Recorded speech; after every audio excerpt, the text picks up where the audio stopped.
Good morning, नमस्कार, स्वागत है आपका स्टडी IQ यूट्यूब चैनल पर। मैं वासु। हमारी चल रही थी MPPSC और UPPSC के पेपर सेकंड यानी कि सी सेट का जो अपना सेक्शन होता है उसकी सीरीज।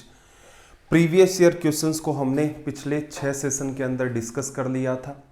इन्हीं पर बेस्ड आज हम डिस्कस करेंगे कुछ और इम्पोर्टेंट क्वेश्चंस जो कि आपकी फ्यूचर की एग्ज़ाम में आ सकते हैं। सेशन को स्टार्ट करने से पहले ज़रूरी बात, ये आपको दिख रहा है टेलीग्राम पर जाएं, सर्च करें वासु स्टडी IQ। ये अपना टेलीग्राम का चैनल है जहां पर आपको क्लासेस के लिंक और PDF मिलते हैं। नीचे वाला पार्ट डाउट ग्रुप है जहां पर आप अपने एग्ज़ाम रिलेटेड डाउट पूछ सकते हैं। पर्सनल मैसेज के लिए आप मुझे इंस्टाग्राम पर फॉलो कर सकते हैं। तो चलिए फिर आज की सीरीज़ का पहला सवाल आपके सामने देखना, ज़रा इसने क्या कहा और कोशिश करना इस सवाल की जो अप्रोच है वो इम्पोर्टेंट है डील करने की। इसने क्या कहा कि 2 अंकों वाली एक संख्या, 2 डिजिट का आपके पास एक नंबर है, इसके इकाई का अंक यूनिट डिजिट इसके दहाई के अंक से 2 अधिक है। दी गई संख्या एवं इसके अंकों के योग का गुणनफल 460 है, वह संख्या है। आपको कुछ ऑप्शंस दे रखे हैं, ऑप्शन A, B, C और D। अगर आप इस सवाल को डिटेल में सोल्व करना चाहते हैं तो ये थोड़ा सा हेक्टिक होता है। इंपॉर्टेंट बात ये है कि अपना उद्देश्य है कि कैसे भी करके एग्जाम में सवाल आपके सोल्व हो जाएं और अप्रोच ऐसी हो जिसके अंदर आपको कुछ रटना ना पड़े। अब आपको करना क्या है, जो स्टेटमेंट उसने दिए हैं वो ऑप्शंस के अंदर आपको फॉलो करवाने हैं।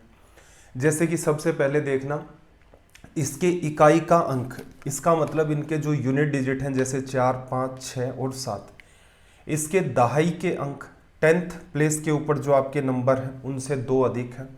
ये 2 है, 2 से 2 ज़्यादा है, 3 है, 3 से 2 ज़्यादा है, 4 से 2 ज़्यादा, 5 से 2 ज़्यादा। इसका मतलब पहले स्टेटमेंट को तो सारे के सारे ऑप्शन ही फॉलो कर रहे हैं। फिर क्या कहा इसने, दी गई संख्या और इसके अंकों के योग का गुणनफल। इसका मतलब ये जो नंबर है और इसके जो डिजिट्स हैं उनका सम कितना होगा भाई, 6। तो 24 को 6 से गुणा करेंगे तो क्या आप बता सकते हैं 460 आएगा? नहीं आएगा, जीरो क्रिएट होगा ही नहीं। 6 गुणा 4 24 की वजह से 4 बनेगा। ऐसे ही 35 है तो यहाँ से 5 और 3 8, 8 से आप अगर गुणा करेंगे 8 5 आपका कितना आ जाएगा 40, जीरो 8 3 24 में 4 जोड़ोगे तो इसका मतलब 280, ये भी नहीं बना। यहाँ से देखना 6 और 4 आप क्या करते 10 करते और ये क्या बन गया आपका 460। तो इसका मतलब ये हमारा यहाँ से क्या हो गया, करेक्ट रिजल्ट। तो भविष्य में भी चाहे आपको 3 डिजिट का नंबर दे, 3 डिजिट का देगा तो और ईजी होगा क्योंकि पहला ही जो स्टेटमेंट है उसकी वजह से ये पूरा चांस बनता है कि 2 ऑप्शन है वो एलिमिनेट हो गए। तो ये अप्रोच आपको फॉलो करनी पड़ती है। कई बार स्टूडेंट क्या कन्फ्यूजन ये पैदा हो जाता है कि 2 डिजिट का वो नंबर मानेगा, जैसे XY माना, इसको ब्रेक करेगा तो लिखेगा 10x + y। ब्रेक करने का तरीका समझो, जैसे 56 है तो इसे क्या लिखा जाएगा 10 गुणा में 5 प्लस का 6। इस टाइप से वो यहाँ पर नंबर को लिखेगा। अब इस नंबर को मल्टीप्लाई किससे करेगा, एज इट इज जो डिजिट दे रखे हैं उनको जोड़ करके x + y से, और ये आपका क्या बनेगा 460। तो अगर हम इस तरीके से जाएंगे तो ये मामला थोड़ा सा कॉम्प्लेक्स होगा। एक अनवांटेड चीज़ आपको ध्यान भी रखनी पड़ेगी कि अच्छा इसको भी फॉलो करवाना है। तो बेटर क्या रहता है कि कुछ ऐसे तरीके आप सीखें, जितने टाइप के आप सवालों से गो थ्रू होंगे उतनी की उतनी क्लैरिटी आएगी, उतना का उतना आपका नॉलेज बढ़ेगा। और यही आपकी असल में देखा जाए तो एग्ज़ाम अप्रोच होती हैं कि कोई सवाल है आपने पहले जीवन में कभी नहीं कर रखा, लेकिन आपने एक ऐसा तरीका सीख लिया कि ऑप्शन की हेल्प ले और वहाँ से आप क्वेश्चंस के अंदर जो स्टेटमेंट्स दिए गए हैं उनको स्टेप बाय स्टेप फॉलो करवाते ले जाओ और आपका सवाल इजी वे में सोल्व हो जाता है। चलो भाई, हाँ, क्वेश्चन नंबर सेकंड को देखना जरा, थोड़ा सा मैं जूम कर देता हूँ, दिखने में आपको कोई इशू नहीं आएगा। देखना, लैंग्वेज को ध्यान से रीड करना, लैंग्वेज काफ़ी बड़ी है इस क्वेश्चन की।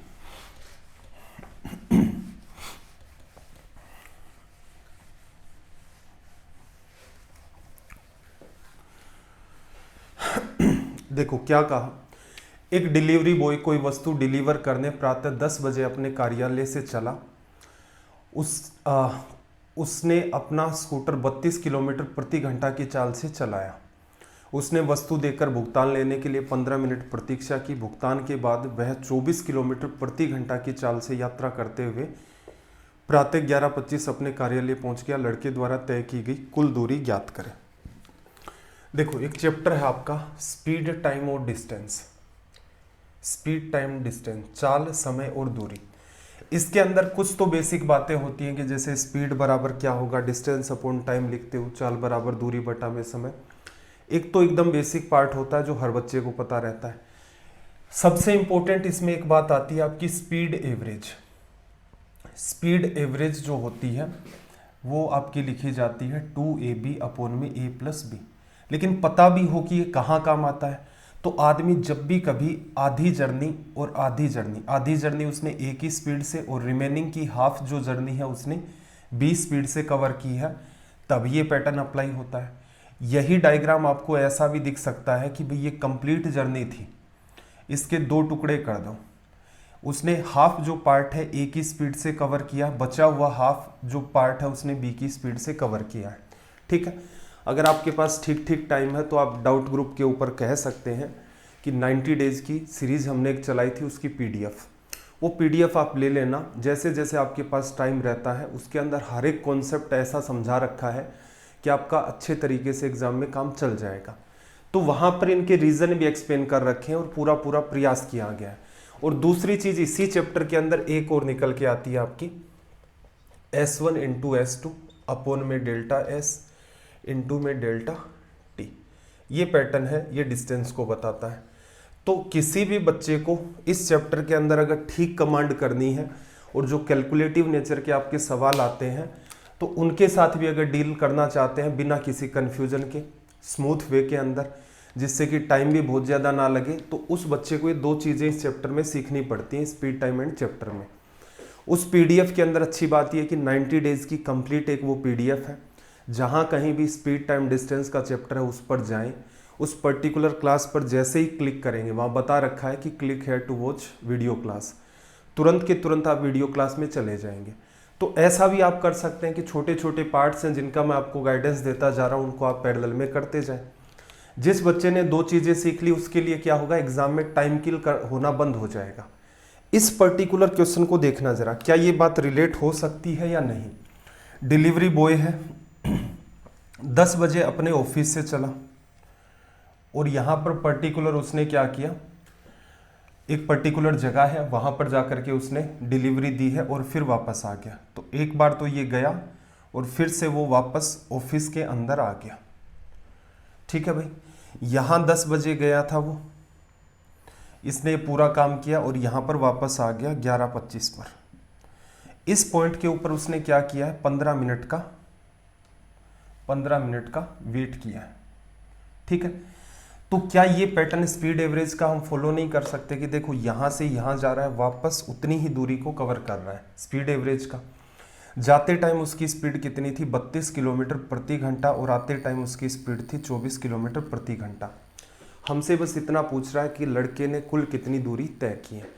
तो हम लोग ऐसा कर लेते हैं यहाँ से कि स्पीड एवरेज निकाल लेते हैं कि भाई लड़का अगर यहाँ से यहाँ उसी स्पीड से जाता और उसी स्पीड से वापस आ जाता, वही स्पीड एवरेज होती है, औसत चाल। इसको गुणा कर देंगे टाइम से तो क्या निकल के आ जाएगा, डिस्टेंस। चलो भाई स्पीड एवरेज निकाल लेते हैं तो क्या होगी। एग्जाम में आपका सवाल यहाँ से स्टार्ट होता, इतना कुछ आपने सीख रखा है। तो ट्वाइस ऑफ 32 गुणा में 24 अपॉन में 32 + 24, 30 20 50 और ये 56 आ गया। स्पीड एवरेज हमने निकाल ली। अब मुद्दे की बात यह है टाइम कैसे निकालें। तो देखना 10 बजे गया, 15 मिनट वहाँ रुका और वापस आ गया। तो ये जो टाइम है कुल मिला करके आपको दिख रहा है 1 घंटा और 25 मिनट। लेकिन एक बात बताओ, स्पीड एवरेज में तो डिस्टेंस तभी निकलेगी ना कितनी देर तक वो आदमी चलता रहा, रुका रहा, उसका तो कोई खेल ही नहीं है। इसका मतलब आप इसमें से क्या करोगे, वो जो 15 मिनट का इंतजार किया उसको लेस कर दोगे। तो ये टाइम एक्चुअल में क्या बचेगा आपके पास, 1 घंटा और 10 मिनट। स्क्रीन पर मेरे ख्याल से दिख रहा होगा, ठीक है। 1 घंटा 10 मिनट बचा। 1 घंटा और 10 मिनट को क्या लिख सकते हो, 10 करोगे तो 1/6 आवर। पूरे का एडिशन कर दोगे यहाँ से तो कितना आ जाएगा आपका भी 7/6R, ये लिख दिया। अब ऑल ओवर में अगर बात करूं तो ये तो चलो खैर अपना अंडरस्टैंडिंग के लिए था, हर चीज़ को एक्सप्लेन इसीलिए किया जाता है कि किसी बच्चे का बेसिक ठीक नहीं है तो भी वो ठीक हो जाए। असल में ये सवाल एग्जाम में करने लायक इतना ही था कि आपको ये पता था कि स्पीड एवरेज का कॉन्सेप्ट है, उसको कैसे अप्लाई किया जा सकता है। तो आपने पहले तो निकाली स्पीड एवरेज, जाने की स्पीड 32 है, आने की स्पीड उसकी 24 है, स्पीड एवरेज निकाल ली। टोटल जर्नी का टाइम उसका 1 घंटे 25 मिनट था, लेकिन वो 15 मिनट तक तो रुका रहा, तो जर्नी का टाइम कितना बचा, 1 घंटा 10 मिनट। 10 मिनट को क्या लिखोगे, 10/60 करके 1/6 मिनट 1/6R लिख दोगे। उसको सोल्व करोगे तो 7/6R आपका आ गया। इसको कर देते हैं सोल्व। 7 8 56, 8 4 आपका 32, 6 4 आपका 24, 4 4 16 गुणा 2 32 किलोमीटर। इसका मतलब उस लड़के ने कुल मिलाकर के, डिलीवरी बॉय ने 32 किलोमीटर की दूरी तय की है। यहीं पर एक सवाल और पूछ सकता था कि भाई उसके ऑफिस से लेकर जहाँ तक उसने डिलीवरी दी है ये पूरी की पूरी कितनी दूरी थी, तो आप कहेंगे कि भाई ये यहाँ से जा कर के वापस यहाँ आया है, इसको हमने 32 किलोमीटर कहा, तो इसका मतलब घर से ऑफिस, सॉरी उसके ऑफिस से डिलीवरी का डेस्टिनेशन 16 किलोमीटर की दूरी पर था, तो 16 किलोमीटर गया, 16 किलोमीटर आया। तो एक सवाल आपसे ये भी पूछा जा सकता है और ये वाला सवाल उसने यहाँ पर आपसे पूछा है। तो मुझे उम्मीद है आपको ये बात अच्छे तरीके से समझ आ गई होगी। देखना जरा अगला सवाल।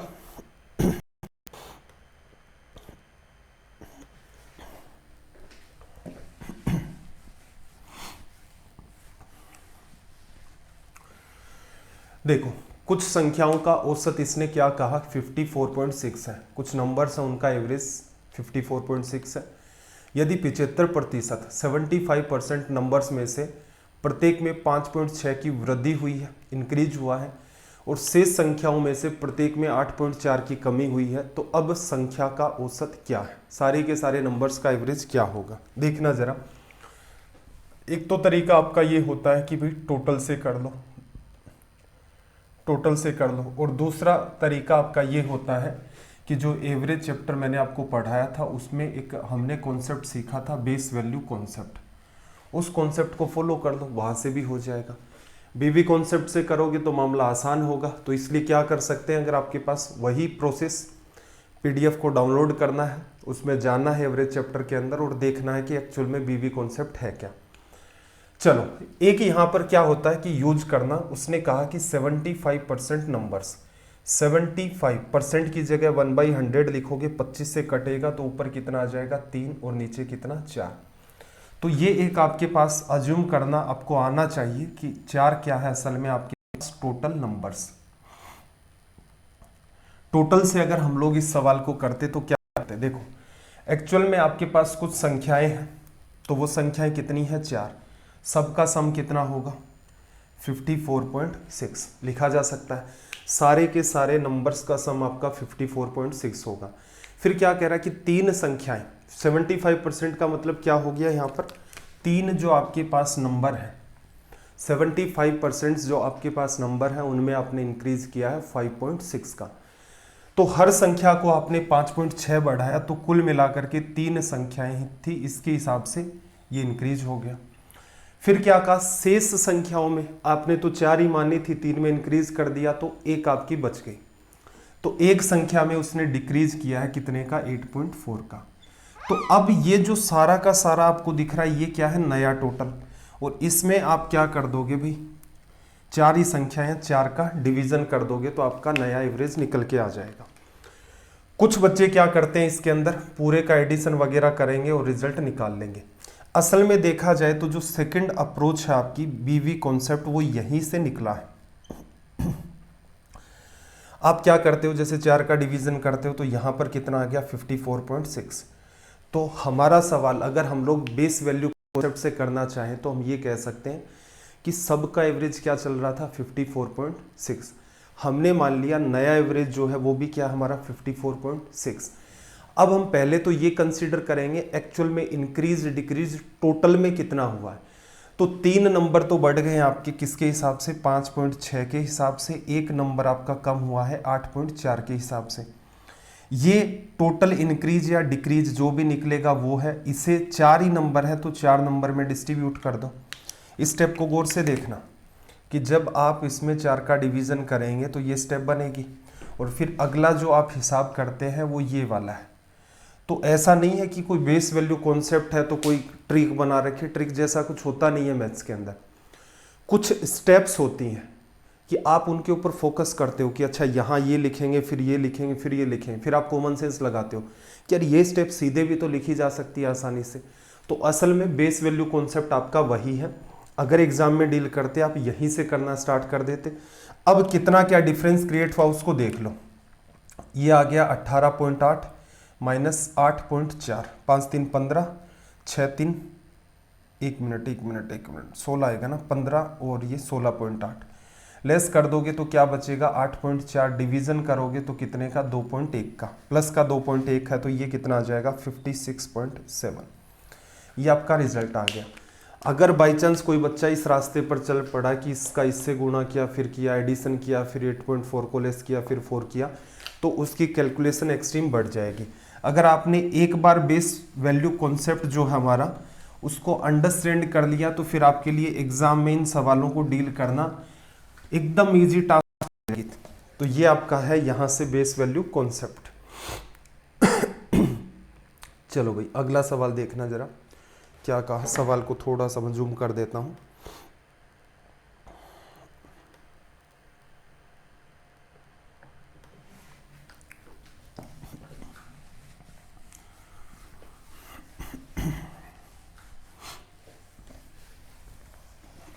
देखो ए, बी और सी व्यक्तिगत रूप से 24 दिनों, 20 दिनों और 18 दिनों में क्रम से एक कार्य पूरा कर सकते हैं।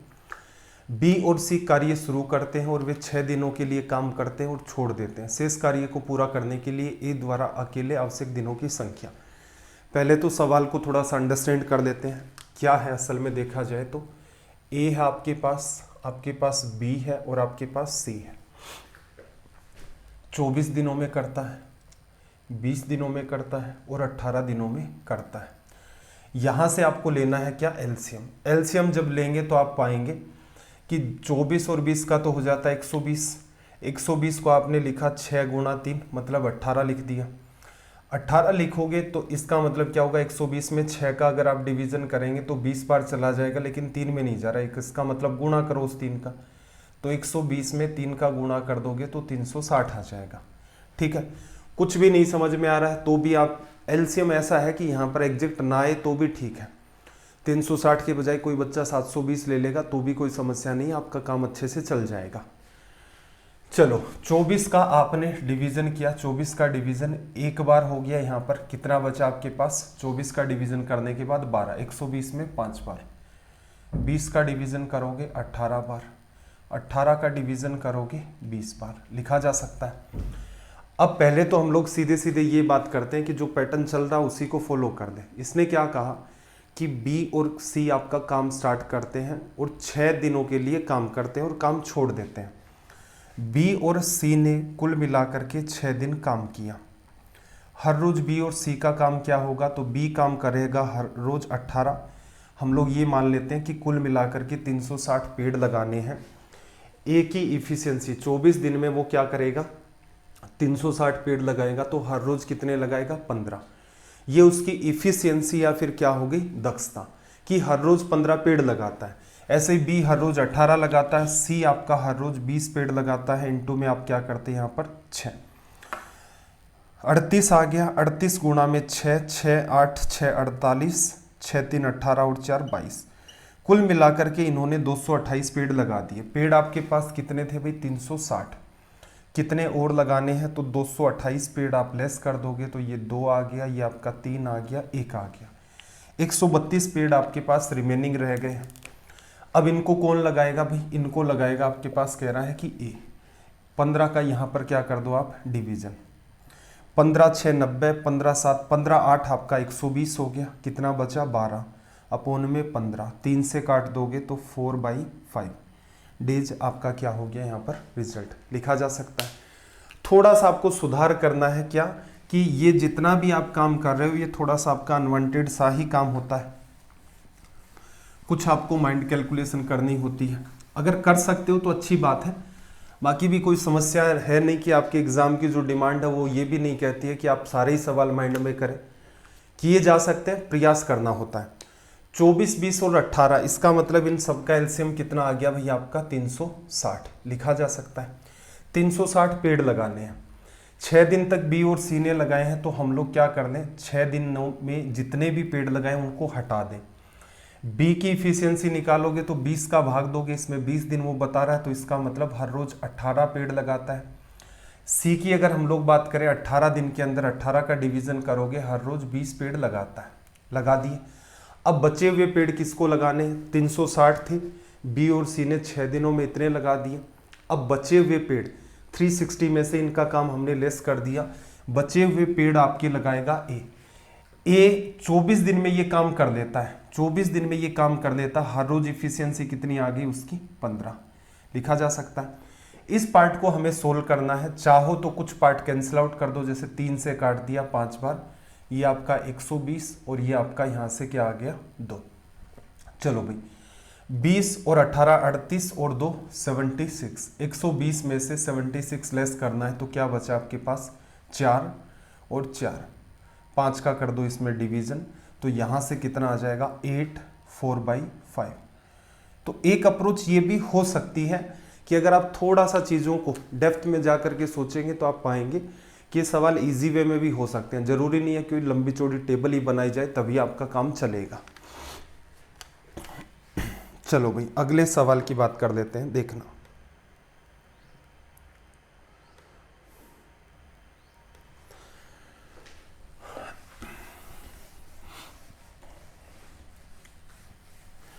देखो यदि 1108 की राशि को ए बी और सी के बीच विभाजित किया जाना है, जैसे कि 2 गुना ए का हिस्सा 5 गुना बी का हिस्सा और 7 गुना सी का हिस्सा बराबर है, तो ए का हिस्सा है 1180 रुपीज़ को डिस्ट्रीब्यूट करना है एबीसी में इस टाइप से कि 2 टाइम्स ऑफ ए। इसका मतलब ए का हिस्सा अगर ए रुपए है तो इसका जो डबल कर देंगे वो बराबर क्या है 5 टाइम्स बी शेयर, कि बी का जो भी शेयर है बी रुपए मान लिया, इसका 5 गुना, और सी का जो भी शेयर है उसका कितना 7 टाइम्स। ये हो गया। रेशियो चैप्टर मैंने आपको पढ़ा रखा है यूट्यूब पर, तो अगर वहां जाएंगे तो एक बात एक्सप्लेन कर रखी है काफी ही डिटेल में ऑथेंटिक तरीके से, कि असल में देखा जाए तो स्टैंडर्ड पैटर्न क्या होता है। स्टैंडर्ड पैटर्न ऑफ रेशियो, उसमें एक बात आपको बता रखी है कि भाई ये जो इस टाइप से इक्वेशन का फॉर्मेट बनता है, इक्वल्स टू लग जाता है तो ये इक्वेशन का आपका फॉर्मेट बन जाता है। तो यहां एक आपको बात एक्सप्लेन की गई है एकदम रीजन के साथ, ऐसा ही क्यों होता है कि जो ए बी और सी के मल्टीप्लाई हैं, ये ए का रेशियो बी का और सी का रेशियो नहीं होता है। इक्वेशन फॉर्मेट मतलब इक्वल लग गया, तो ए के नीचे जो बात होगी, बी के नीचे जो बात होगी, सी के नीचे जो बात या नंबर होगा वही इनका रेशियो होता है। तो क्या करें, 2, 5 और 7 को हटाना है। हटाने का तरीका क्या होगा, सब के अंदर एक ही नंबर का डिवीजन कर दो। वो नंबर क्या होगा, 2 भी हटाना है, 5 भी हटाना और 7 भी, तो इसका आपने क्या कर दिया डिवीजन। अब देखना क्या बनेगा, a अपॉन में 2 से 2 कैंसिल आउट हो गया, डिवीजन में है 2 × 5 × 7, तो क्या बचा आपके पास 35, 7 गुना 5। बी वाले केस में देखोगे डिवीजन करोगे 5 कट जाएगा, 2 × 7 14 आ गया। सी की बात करें तो 7 कैंसिल आउट हो जाएगा, तो कितना बचेगा 10। तो आप अब यहां से ये स्टैंडर्ड फॉर्मेट ऑफ रेशियो बनता है, ठीक है। ये क्या कहता है कि ए को जब 35 रुपीज मिलेंगे तो बी को 14 मिलेंगे और सी को 10 मिलेंगे। तीनों को कुल मिलाकर के कितना पैसा मिला, ऐड कर दो, 5 और 4 आपके पास 9 आ गया, 3 4 और 1 5, 59 मिल गया तीनों को। असल में 59 ना होकर के कितना है ये 1180 रुपए। 59 को जस्ट डबल करते हो तो 118 आता है, एक जीरो भी लगा है तो इससे आप मल्टीप्लाई कर दो। आपसे पूछा है कि ए का शेयर कितना है, तो इसको भी आप क्या कर दो 20 से मल्टीप्लाई, तो ये कितना बन गया आपका भाई 700 रुपीज। ये हमारा आ गया रिजल्ट। काम की बात बस इतनी सी है, अगर आपको ये पता होता है कि असल में जो बात दी गई है ये इनके सीधे रेशियो नहीं है, इनको एक्चुअल में ए बी और सी का रेशियो बना करके लिखना है, तो आपको ये एक डिवीज़न करना पड़ता है। ये जो बात हमने यहां पर लिखी है ये होता है रेशियोज जब इक्वेशन फॉर्मेट, इक्वल लग गया इसका मतलब इक्वेशन फॉर्मेट। इक्वेशन फॉर्मेट में जब भी आपको कोई नंबर दिखते हैं जैसे ए बी सी, उसके नीचे जो भी नंबर लिखे होते हैं वही उनके रेशियो कहलाते हैं। चलो भाई अगले सवाल की तरफ मूव करते हैं। देखना जरा क्या कहा, लैंग्वेज को ध्यान से पढ़ना।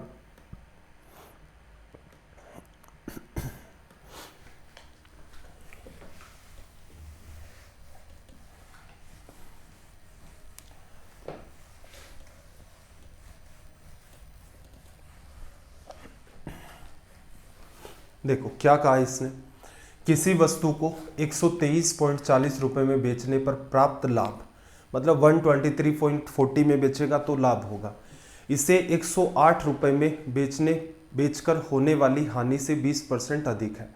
इसका मतलब 123.40 में बेचा तो प्रॉफिट हुआ, 108 के अंदर बेचा तो लॉस हुआ। तो जितना भी लॉस हुआ इसका 20% अगर आप बढ़ा देते हो तो वो आपका क्या कहलाएगा, प्रॉफिट। वस्तु को 120.75 में बेचा गया है तो लाभ या हानि प्रतिशत आपको निकालना है। ठीक सवाल है लेकिन आसान है, अंडरस्टैंड करना बात को। जैसे क्या कहा, एक आर्टिकल को 123.40 रुपए में बेचा, इस केस में प्रॉफिट हो रहा है। आर्टिकल को 108 के अंदर बेचा, इस केस में इसे क्या हो रहा है, लॉस हो रहा है। तो इसका मतलब आपकी जो कॉस्ट प्राइस है इससे बड़ी होगी, इससे छोटी होगी। यहां पर हमने मान लिया कि भाई ये कॉस्ट प्राइस है, इसका और इसका जो गैप है इसको थोड़ा सा अंडरस्टैंड करते हैं। इसने क्या कहा कि आप 108 में जब आप बेचेंगे इसे तो जितने का लॉस होगा उससे 20% ज़्यादा का इधर फायदा होगा। 20% का मतलब भी समझ लो, लिखने में क्या लिखते हो, 20% को 1/5, 500% को बताता है तो उस केस में एक आपका 20% को। तो मैं कह सकता हूं कि यहां पर मुझे लॉस हुआ है कितने का, 5x का, 5 का लॉस हुआ है। 5 का 20% करोगे 1 आएगा, तो इस केस में उसे फायदा कितने का हुआ है, फिर 6x का लिखा जा सकता है। इन दोनों का अगर आप गैप ऑब्जर्व करते हैं तो यहां से यहां जाओगे 5x जोड़ोगे और यहां से यहां जाओगे 6x जोड़ोगे, तो कुल मिलाकर के गैप कितने का, 11x का। रुपए में गैप देखना चाहते हो तो देखो 108 से 123 तक आपको जाना है। 108 को लेस कर दोगे, 8 आपके पास, 5 13, 10 11, तो कितना बचा आपके पास, 15.40। x की जो वैल्यू है वो निकालोगे कितनी, एक बार, और ये आपका 4 बार लिखा जा सकता है। चलो सीपी निकाल लेते हैं, कॉस्ट प्राइस कितनी है। तो एक बात अंडरस्टैंड करना, यहां से हमें x की वैल्यू मिल गई है, x की वैल्यू 1.4 है, तो 5x की वैल्यू कितनी होगी, 5 से गुणा कर दोगे, 14 गुणा 5 70, पॉइंट हट गया, 7 हो गई। सीपी कितनी आ जाएगी, 108 में बेचा तो लॉस हुआ कितने का, 7 रुपए का, सीपी आ गई 115 रुपए। अब क्या कह रहा है कि अगर उसे 120.75 में बेचे तो प्रॉफिट होगा, जायज सी बात है। कितने का होगा, तो देखना 115 रुपए तो है कॉस्ट प्राइस, बेचा कितने में है, 120.75 में, तो लाभ कितने का, 5.75 का। परसेंटेज में बदलना है, मल्टीप्लाई कर दो किससे, 100 से। चलो ये इसकी वजह से यहां से 2 जीरो हट चुके हैं। थोड़ा सा सिंप्लीफाई कर लेते हैं, 5 से अगर आप काटोगे तो 23 बार कट जाएगा, 5 से काटोगे एक बार, 5 बार, और 23 5 आपका क्या होता है, 115। तो 5% का यहां पर कि क्या निकल के आया हमारे पास, गेन। ठीक है, ये एक अप्रोच होती है इस सवाल को डिस्कस करने की। डेट में सुधार क्या कर सकते हो, लैंग्वेज को रीड करो, 20% वाली बात इसके हिसाब से ना अप्लाई करके सीधे अप्लाई करनी पड़ेगी कि यहाँ नीचे वाला 5 है तो ऊपर वाला 6 है, तो 11 किसको बताता है, इनका जो गैप है। गैप साफ साफ दिख रहा है 15.40, एक की वैल्यू निकालोगे 154 में भाग देना पड़ेगा आपको, 1.4 आएगा। 5 की वैल्यू 5 से गुणा कर दोगे, 7 आ गई, तो सीपी 108 प्लस 7 115 हो गए। तो असल में देखो, अगर ठीक ठीक आप दिमाग पर स्ट्रेस डाल सकते हैं तो एग्जाम में ऐसा करना संभव है कि क्वेश्चन को एग्जाम में हम डील करेंगे तो इतना लिखेंगे, बाकी का जितना भी काम है वो अपना अनवांटेड है। और आपकी एग्जाम के अंदर टाइम की वैसी कोई मारामारी रहती नहीं है कि बहुत स्पीड से ही करना पड़ेगा, नहीं, इतना है अगर आपको पता भी है तो भी आप अच्छे तरीके से इनको डील कर सकते हैं। चलो भाई नेक्स्ट क्वेश्चन की बात करते हैं, देखना जरा।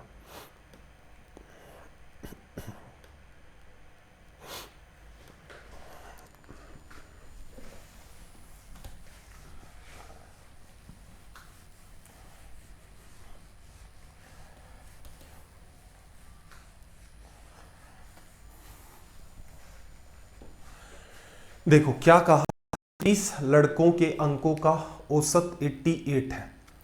30 स्टूडेंट्स हैं, बॉयज़ हैं मतलब, और उनके एवरेज मार्क्स कितने हैं 88। जब शीर्ष 2 अंकों को बाहर कर दिया गया, मतलब जो 2 टॉप स्कोर्स हैं उनको आउट कर दिया जाए, तो एवरेज क्या होता है 87.5 रह जाता है। यदि शीर्ष स्कोर 2 से भिन्न है तो उच्चतम अंक है कि जो 2 आपने स्कोर आउट किए उनके बीच का जो डिफरेंस है वो कितने का है, 2 का है। अब देखो एक तरीका तो टोटल से करने का है, एक तरीका तो आपके पास क्या है, टोटल से करने का है। टोटल वाला जो तरीका है वो थोड़ी सी समस्या कैलकुलेशन के हिसाब से पैदा करता है, लेकिन टोटल के हिसाब से आपको कोई खास चिंतन मनन नहीं करना पड़ता, जो बात दे रखी है उसको सीधे सीधे आप अप्लाई कर सकते हैं। क्या करते भाई, 30 स्टूडेंट हैं, एवरेज 88 है, तो टोटल मार्क्स कितने हो गए, 30 इंटू में 88 लिखा। फिर क्या कर दिया इसने कि 2 लोगों को बाहर कर दिया, तो लोग कितने बचे 28 बचे। एवरेज कितना हो गया आपका 87.5 लिखा जा सकता है। अब यहां से इस बात को आप सोल्व करेंगे तो आपके पास जो मार्क्स आएंगे वो कितने लोगों के आएंगे, 30 लोगों के लिखे, उसमें से 28 के, तो आपके पास 2 लड़कों के 2 बॉयज के मार्क्स निकल के आएंगे। ठीक है, उन मार्क्स में क्या करोगे, फिर एक के x मानोगे, एक के x प्लस 2 मानोगे और उनका सम हो जाएगा। मतलब एक स्टूडेंट के x मानोगे, एक आप x प्लस 2 मानोगे, तो कुल मिलाकर के ये होगा। मैक्सिमम मार्क्स जिसके भी हैं, मतलब x प्लस 2 की वैल्यू आपका आंसर हो जाएगा। समस्या ये है कि इसमें बढ़ती है कैलकुलेशन। एग्जामिनर आपसे चाहता भी यही है कि स्टूडेंट यही वाला काम करे। अब हमने दूसरा पैटर्न यहाँ पर देखा था कि ऐसे क्वेश्चंस को डील करने का जो सबसे सटीक तरीका है वो हमारा होता है बीवी कॉन्सेप्ट, कि बेस वैल्यू कॉन्सेप्ट से हम इन क्वेश्चंस को बड़ी ही आसानी से डील कर सकते हैं। कैसे, बात को समझना। 30 लड़के हैं आपके पास, सबका एवरेज कितना है 88। ठीक है, तो मैंने क्या मान लिया, पहले बच्चे के भी 88 मार्क्स हैं, दूसरे के भी इतने, तीसरे के भी इतने, चौथे के भी, सबके इतने ही हैं। अब इसने क्या कहा, 2 बच्चे हैं जिनके मार्क्स सबसे ज़्यादा, उनको बाहर कर दिया। अब उन दोनों को मैंने बाहर कर दिया, उन दोनों के मार्क्स कितने हैं 88। ठीक है, तो ये तो हमने क्या किया, बेस वैल्यू मान रखी थी, उसके हिसाब से मामला था।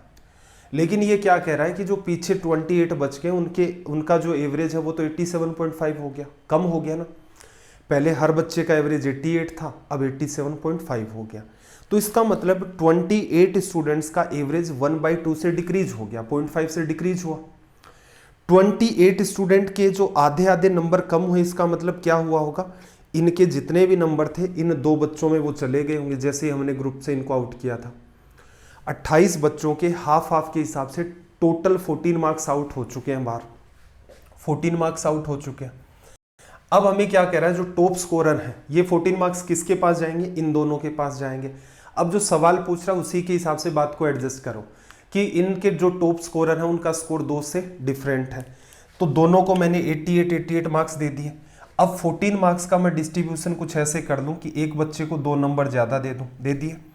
14 में से एक को 2 ज़्यादा दे दिए, तो कितने बचे 12 को क्या कर दूँ मैं 6 के हिसाब से। तो अब आप क्या कह सकते हो कि एक बच्चे को 8 नंबर दे दिए, एक को 6 दे दिए। ऐड कर दोगे यहाँ पर, एक बच्चे के मार्क्स हैं 96, दूसरे के आपके पास कितने हैं 8 6 14 94। आपसे जो बात पूछी गई थी वो ये थी। तो ये जो तरीका होता है ये बड़ा ही आसान होता है। एक बार अगर आपने इस बात को अंडरस्टैंड कर लिया तो इन सवालों को, इस पर्टिकुलर सवाल को आप बिल्कुल वर्बली कर सकते हैं। 88 के 2 स्टूडेंट हटा दिए, एवरेज 0.5 गिरा, स्टूडेंट आपके 28 थे, इसका मतलब टोटल इनके जो मार्क्स डिक्रीज हुए हैं वो कितने में 14 मार्क्स। इसका मतलब उन दोनों बच्चों में आपको डिस्ट्रीब्यूट करने हैं। दोनों में 2 का डिफरेंस होना चाहिए। 88 के हिसाब से आपने डिफरेंस क्रिएट नहीं किया है, तो 14 में 2 का डिफरेंस क्रिएट कर लो, 12 बचेंगे, 6 और बांट दो, तो एक बच्चे को मिले 6 + 2, एक को मिले 6। 88 इनके पास पहले ही थे, ज़्यादा वाला आपसे पूछा है, 8 नंबर दे दोगे, 88 में 8 जोड़ा 96 आपका आंसर हो गया। टोटल वाले तरीके के साथ समस्या ये है कि काफ़ी कैलकुलेटिव जाता है।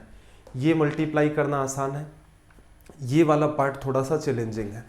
तो मुझे उम्मीद है कि आप खुद के अंदर इस टाइप का इम्प्रूवमेंट कर ले जाएंगे और आसानी से इसको डील कर ले जाएंगे।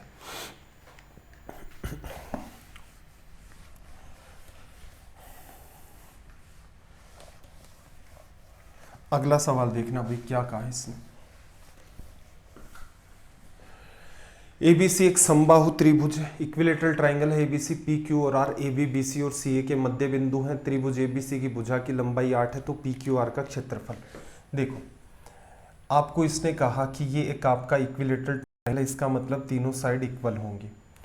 इक्विलेटरल ट्राइंगल ए बी और सी। फिर इसने क्या कहा, ए बी बी सी और सी ए के मिड पॉइंट्स क्या है, पी है, इसका मिड पॉइंट क्यू है, इसका मिड पॉइंट आर है। तो इसका मतलब ये साइड आपकी इक्वल चलती जाएंगी। ये 4 4 आपकी बन जाएंगी, इधर भी 4 4 4 4। अब पी क्यू आर का एरिया आपसे पूछा गया है, तो यहां पर ध्यान रखना एक सिंपल सा कॉन्सेप्ट है, मिड पॉइंट थ्योरम काम करता है। मध्य बिंदु प्रमेय, ठीक है। आया कहां से, सिमिलरिटी या समरूपता अप्लाई करते हो तो आ जाता है। ध्यान इतना ही रखना है, ये साइड अगर 8 है तो इसकी वजह से मिड पॉइंट को मिला करके बनाया तो ये 4 हो जाएगी। ये आपकी 8 है तो इसकी वजह से इसके पैरेलल में चलती है ये 4। ये पूरी आपकी 8 है तो ये कितनी हो जाएगी, 4। आपसे पूछ रहा है कि इस वाले ट्राइंगल का एरिया क्या होगा, तो आप कह सकते हैं इसका एरिया होगा √3/4। साइड कितनी है, 4 4 का स्क्वायर 16।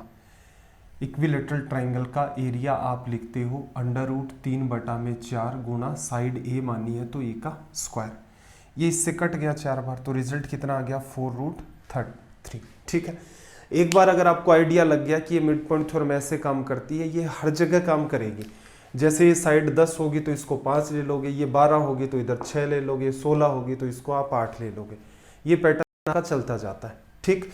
या फिर आप ऐसा कह सकते हैं कि जो ओरिजिनल ट्राइंगल होता है, इसके आपने कितने टुकड़े किए हैं, यहाँ पर 4 टुकड़े किए हैं। मिड पॉइंट थ्योरम ये भी कंक्लूजन निकालती है कि एक्चुअल में जो आपके पास ट्राइंगल है, मिड पॉइंट आप लगाते ही इस ट्राइंगल के 4 बराबर हिस्से हो जाते हैं। हिस्सा ये, एक ये, एक ये, एक ये। तो आप कह सकते हो कि इसका एरिया क्या होगा, 1/4 होगा। किसका, ओरिजिनल जो ट्राइंगल है आपके पास। जरूरी नहीं है कि वो इक्विलेटरल ट्राइंगल ही हो, आइसोसेलेस भी हो सकता है, राइट एंगल ट्राइंगल भी हो सकता है, स्केलेन ट्राइंगल भी हो सकता है। इस बात से कोई फर्क नहीं पड़ता। ओरिजिनल ट्राइंगल का जितना भी एरिया होगा उसके 4 टुकड़े होंगे, चारों इक्वल। तो आप एग्जाम में चाहते तो ये भी कर सकते थे कि √3/4 √3/4। ओरिजिनल ट्राइंगल की साइड 8 है तो 8 का स्क्वायर 64। 16 से काटा 4 बार, रिजल्ट कितना आ गया, 4√3। ये भी किया जा सकता था। चलो भाई अगला सवाल देखना जरा, यहां से क्या कह रहा है।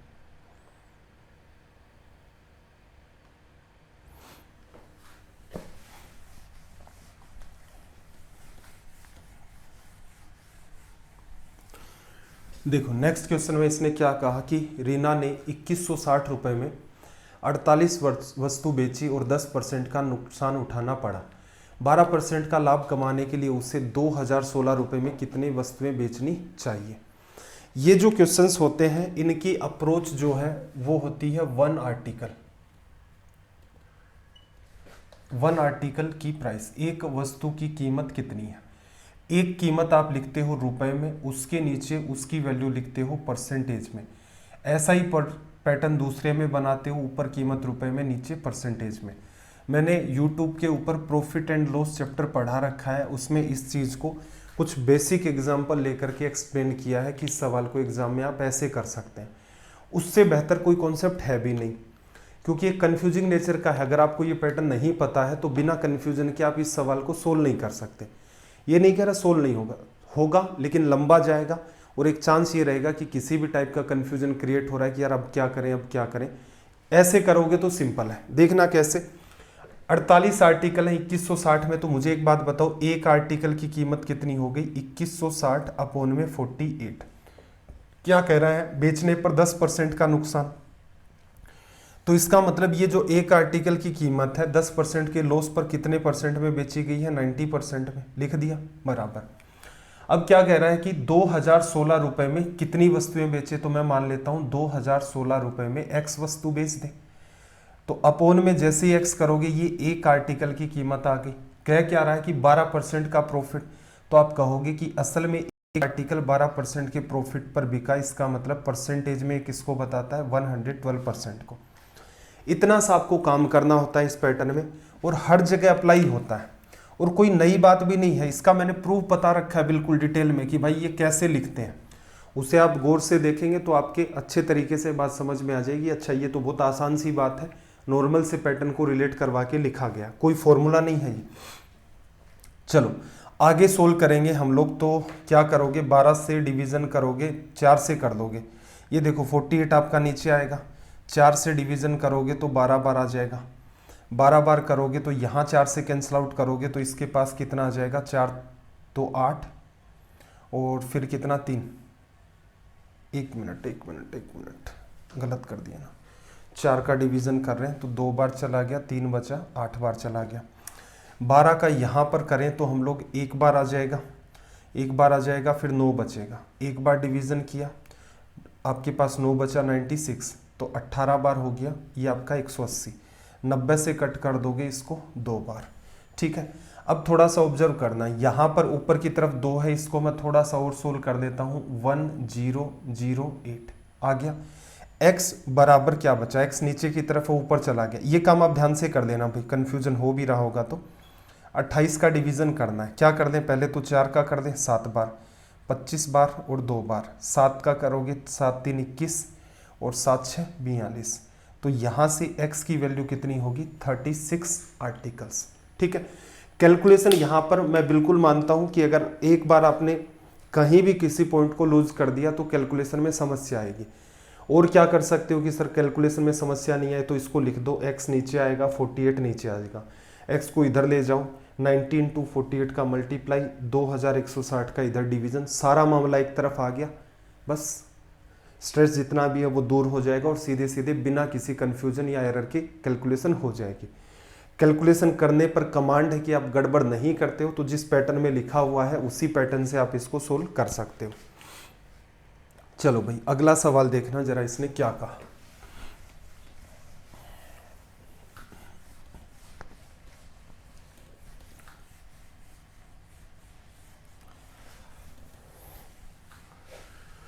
देखो इसने क्या कहा, यदि एक नया बेलन बनाने के लिए किसी बेलन की त्रिज्या में 20% की कमी और ऊंचाई में 20% की वृद्धि की जाती है तो आयतन कम हो जाएगा।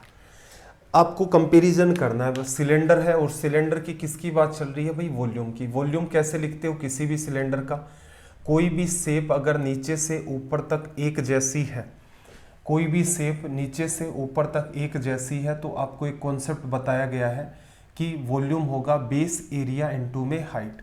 तो इसका मतलब सिलेंडर का बेस एक सर्कल होता है तो पाई आर स्क्वायर इसका एरिया हो गया, और इसकी हाइट h लोगे तो ये h लिखा जाएगा, ठीक है। तो यही बात आपको दो जगह अप्लाई करनी है कि पहले क्या हो रहा था और अब क्या हो रहा है, और किसके बेसिस पर रिलेट करवाना है, वॉल्यूम के बेसिस पर। अब देखना जरा, रेडियस में क्या किया, 20% की कमी कर दी। बात को थोड़ा सा ध्यान से अंडरस्टैंड करना। पहले वॉल्यूम लिखोगे पाई आर स्क्वायर एच, बाद में लिखोगे पाई आर स्क्वायर एच, तो पाई से तो कैंसिल आउट हो जाएगा दोनों तरफ। यहाँ आर स्क्वायर पहले, आर स्क्वायर बाद में। रेडियस के लिए उसने एक सिंपल सी बात कही है कि रेडियस 20% कम कर दी। 20% का मतलब होता है 1/5। इसका मतलब पहले रेडियस 5 थी तो 5 का स्क्वायर मैंने लिख दिया 25, आर स्क्वायर दिखा है। बाद में कितनी हो गई, 5 से 4 कर दी तो 4 का स्क्वायर 16। हाइट क्या कह रहा है, 20% की वृद्धि कर दी है। तो हाइट पहले आपके पास 5 थी तो बाद में कितनी कर दी, 5 से इसने 6 कर दी, लिखा जा सकता है। तो आपका जो असल में देखा जाए वॉल्यूम 125 से कितना हो गया है 96। कितने की कमी हो रही है भाई, कमी हो रही है 25 ऊपर वाला 4 ही है, 29 की, किस पर, 125 पर। परसेंटेज में बदलना है, मल्टीप्लाई बाई 100। देखो 25 से काटोगे 4 बार, 25 से काटोगे 5 बार, 9 4 आपका 36, 4 2 8, 8 और 3 11, अपोन में कर दिया आपने 5, तो माइनस क्या बता रहा है, कमी को। 5 का डिवीजन इसमें किया 2 बार, फिर आपने किया 3 बार, फिर 2 बार, तो कितना रिजल्ट आ जाएगा हमारा 23.2%। एग्जाम में क्या करना था, एग्जाम में डायग्राम नहीं बनाने, फॉर्मूले याद नहीं है तो कॉन्सेप्ट आपको सिखा रखे हैं भाई। Mensuration 3D by vastu search आप सर्च कर लेना, 20% का मतलब आसान है। तो एक्चुअल में देखा जाए तो खेल इतना सही था कि कोई स्टूडेंट ये कहता है कि मैं बहुत ज़्यादा माइंड में नहीं सोच पाता हूँ, तो भी कोई समस्या नहीं है, इतना तो कर ही सकते हो। और माइंड में अगर सोच सकते हो तो फिर ये मामला और भी आसान हो जाता है। फॉर्मूला अप्लाई करके नहीं करने होते ये वाले सवाल, काफ़ी ज़्यादा टाइम कंज्यूम हो जाता है। नेक्स्ट क्वेश्चन देखना भाई, क्या कहा इसने, लैंग्वेज को ध्यान से पढ़ो। देखो, 2 वर्ष के अंत में एक निश्चित राशि पर चक्रवृद्धि ब्याज 408 होता है, उसी अवधि के लिए समान राशि पर साधारण ब्याज 400 है, वार्षिक ब्याज दर कितनी है। देखो, कोई भी प्रिंसिपल आपने P रुपए ले लिया, अब इसमें क्या होता है, 2 साल का मैं सिनेरियो आपको समझा देता हूं कि पहले साल क्या होगा, P का R% ब्याज मिलेगा A रुपए, ये सिंपल इंटरेस्ट है। अगेन अगर दूसरे साल आप प्रिंसिपल का R% निकालोगे तो जैसे ये P का R% A रुपए था, ये भी A ही रुपए होगा, ये भी सिंपल इंटरेस्ट है। लेकिन सेकेंड ईयर में होगा क्या कि प्रिंसिपल पर तो ब्याज मिलेगा ही मिलेगा, ये जो ब्याज मिल चुका था आपको इंटरेस्ट, इस पर भी आपको इंटरेस्ट मिलेगा, तो A का R% आप क्या कहोगे, B रुपए। ठीक है, अब हमें जो सवाल दे रखा उसके हिसाब से इस बात को मैं लिखूं, कौन सी वाली को, इस वाली बात को अगर मैं लिखना चाहूं तो मैं कह सकता हूं कि कंपाउंड इंटरेस्ट तो 2 ईयर का, ये सारा मिला करके तो 408 है। सिंपल इंटरेस्ट मतलब ऊपर वाली लाइन आपकी सिंपल इंटरेस्ट की है, 400 है। इसका मतलब पहले साल मुझे 200 रुपये साधारण ब्याज मिला, दूसरे साल अगेन मुझे सिंपल इंटरेस्ट मिला 200, क्योंकि सिंपल इंटरेस्ट तो हर साल ही आपको सेम मिलेगा, तो 200 200 400। कंपाउंड इंटरेस्ट कितना मिल रहा है, कंपाउंड इंटरेस्ट मिल रहा है 408, तो 400 तो ये हो गई, इसका मतलब 200 का R% 8 रुपये आपको और मिलेगा। ये पूरा का पूरा CI को बताता है। ये वाली जो लाइन आपको दिख रही है ये सिर्फ किसको बताती है, SI को। सवाल इतना सही है, सब कुछ समझ आ गया। ये आपकी अप्रोच होती है डील करने की, जो कि आपको थ्योरी के अंदर करवाई जा चुकी हैं। तो आप सीधे सीधे कह सकते हो कि भाई रेट ऑफ इंटरेस्ट क्या है, 200 का R% 8 है, तो 200 का 8 कितना % है, यही आपकी दर है। कन्वर्ट कर दो, ये इससे कटा, रेट ऑफ इंटरेस्ट कितनी आ गई आपकी, 4%। ठीक है, या फिर कुछ बच्चे इसमें थोड़ा और कॉमन सेंस लगा लेते हैं कि 200:8 है, तो अगर मैं 2 का भाग दो, 100 के ऊपर ब्याज कितना मिला, 4 का, तो 100 के ऊपर कैलकुलेट करना है तो सीधे सीधे ही वो आपका क्या बन जाएगा, 4%। ये आपका सब्स्टिट्यूट तरीका, छोटे छोटे पार्ट है, बस इनको ऑब्जर्व किया करें। धीरे धीरे ऑब्जर्वेशन आप कितनी शानदार हो जाएगी कि कई सारी चीज़ें, रीज़न बस इतना सही है कि इनकी सारी अप्रोच बुक्स में अवेलेबल नहीं होती हैं। स्टूडेंट उनमें दिमाग लगाता रहता है कि ये कर दूं वो कर दूं, तो पहले आप टीचर से पढ़ लें, उसके बाद आप प्रैक्टिस जब करते हैं तो बिल्कुल आपको जो तरीका ठीक लगे वो आप अप्लाई करें। सिर्फ बुक्स के भरोसे करेंगे तो हो सकता है, एक तो डायमेंशंस लिमिटेड है उसके अंदर, कि एक क्वेश्चन है उसको सोल्व करके बस बुक वाले ने छाप के रख रखा है, वो आपको पसंद आता है तो ठीक है, वो नहीं आता है तो ठीक है, कोई समस्या नहीं, वो कैलकुलेटिव जा रहा है तो भी ठीक है। तो बुक का अलग सिनेरियो होता है, तो पहले आप यहाँ पर पढ़ें, उसके बाद आप क्या करें, बुक से प्रैक्टिस कर सकते हैं। चलो भाई, अगला सवाल क्या कहा कि 0.64 पाई स्क्वायर मीटर क्षेत्रफल वाली एक गोलाकार डिस्क 1.4 किलोमीटर की लंबाई तक लुढ़कती है, इसके द्वारा लगाए गए चक्करों की संख्या। थोड़ा सा इसको ध्यान से समझना। आपके पास एक डिस्क है, यहाँ पर आपके पास यहाँ पर एक डिस्क है, इसकी रेडियस मैंने मान ली है r, और इसका जो एरिया है, एरिया जो है वो क्या होता है, πr², और एक्चुअल में आपको एरिया दे रखा है 0.64 पाई, और किस में, मीटर में, मीटर स्क्वायर मीटर मतलब मीटर का स्क्वायर। तो यहाँ से देखना जरा, और पाई से मैंने पाई को काट दिया, अंडर रूट करूँगा तो r की वैल्यू कितनी आ जाएगी, 0.8 मीटर लिखा जा सकता है। अब बात को अंडरस्टैंड करना, अगर आप इस डिस्क को इधर रोल करवाओगे तो पहले ये हिस्सा है ज़मीन पर, फिर जैसे मैंने इस पॉइंट को, जैसे जैसे ये आगे जाती जाएगी तो ज़मीन के ऊपर, जैसे ही इधर जाएगी, इस पॉइंट से हमने स्टार्ट किया, ये हिस्सा ज़मीन पर टच होगा, फिर ये पॉइंट मान लिया तो ये इधर होगा, फिर ये वाला पॉइंट आगे टच होगा। तो कुल मिलाकर के इसका कौन सा पार्ट टच हो रहा है, इसका ये वाला जो पार्ट है ये जमीन के ऊपर टच होते हुए आपका चलेगा, जो इसकी क्या है सरकमफेरेंस। तो इसका मतलब एक राउंड जब पूरा होगा तो ये कितनी दूरी तय कर चुकी होगी 2 पाई r, जो कि इसकी क्या होती है सरकमफेरेंस। डिस्टेंस कितनी कवर करनी है 1.408 किलोमीटर, 1.408 किलोमीटर दूरी तय करनी है। कितने चक्कर लगेंगे तो हमने मान लिए n चक्कर लगेंगे, n चक्कर लगेंगे, n राउंड्स होंगे। एक राउंड में कवर की गई डिस्टेंस कितनी है 2 इंटू में पाई इंटू में r, पाई की वैल्यू 22/7, रेडियस की वैल्यू 0.8। एक राउंड में तय दूरी और टोटल डिस्टेंस। अब ध्यान रखना ये मामला किस में चल रहा है मीटर में, क्योंकि हमने यहाँ मीटर लिया था। डिस्टेंस कवर किस में हो रही है किलोमीटर में, तो 1000 से गुणा कर दोगे तो ये कितना आ जाएगा 1408 किलोमीटर। इसको सोल्व करना है, अपना रिजल्ट आ जाएगा। सोल्व करें, देखो यहाँ से 22 से अगर आप इसे काटोगे तो 22 से आप इसे काटोगे 22 6 आपका 132 हो जाता है, 8 बचा 22 4 आपका 88 हो जाएगा। इस पॉइंट की वजह से मैं क्या कर देता हूँ 10 ऊपर नीचे 10 का गुणा करता हूँ, पॉइंट हट गया नीचे 10 आ गया। 8 गुणा में 2 16, 16 कटेगा 4 बार। n बराबर देखना 4, ये 7 आ जाएगा 28 और एक आपका 10। तो इसका मतलब आप कह सकते हो नंबर ऑफ राउंड्स हैं वो यहाँ पर कितने लगेंगे 280।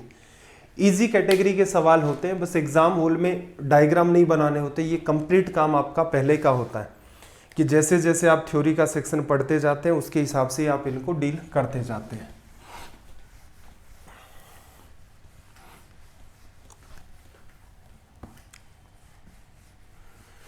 नेक्स्ट क्वेश्चन देखना जरा, इसने आपसे क्या कहा। ए और बी क्रमशः अपनी इनकम या आय का 60% और 75% खर्च करते हैं।